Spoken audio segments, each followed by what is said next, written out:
حضرت محمد مصطفیٰ صلی اللہ علیہ وآلہ وسلم فرماتے ہیں میدان قیامت میں لوگ بدن ان کا انسانوں والا ہوگا، ان کی شکل سور والی ہوگی۔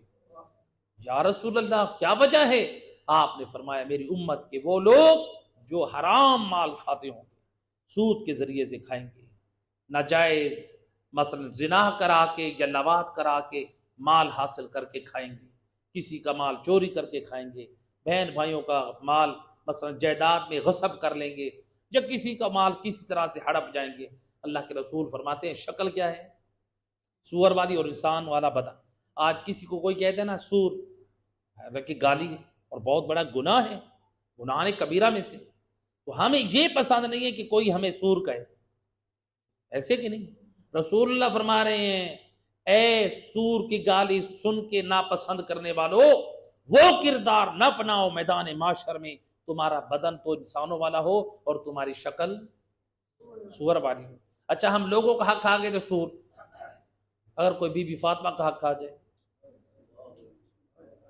اگر کوئی امام زمانہ علیہ السلام کا حق کھا جائے، ذرا سوچیے، ہم اپنا محاسبہ کریں۔ ہمارے اوپر زکوٰۃ واجب ہے، ہم کسی کا حق تو نہیں کھا کے بیٹھے، غریب لوگوں کا یہ بھی تو ہم حق کھا کے بیٹھے ہیں، زکوٰۃ نہیں دے رہے، ہم خمس کھا رہے ہیں، وہ بی بی فاطمہ زہرا کا حق کھا کے بیٹھے کہ نہیں بیٹھے؟ ہم خمس کھا رہے ہیں، نہیں دے رہے، امام زمانہ کا حق کھا رہے ہیں یا نہیں کھا رہے؟ تو کیا اب بھی ہم سور والی شکل میں آ سکتے ہیں یا نہیں آ سکتے؟ لوگوں کا حق کھانے سے سور بن سکتے ہیں، بی بی زہرا کا حق کھانے سے نہیں بن سکتے۔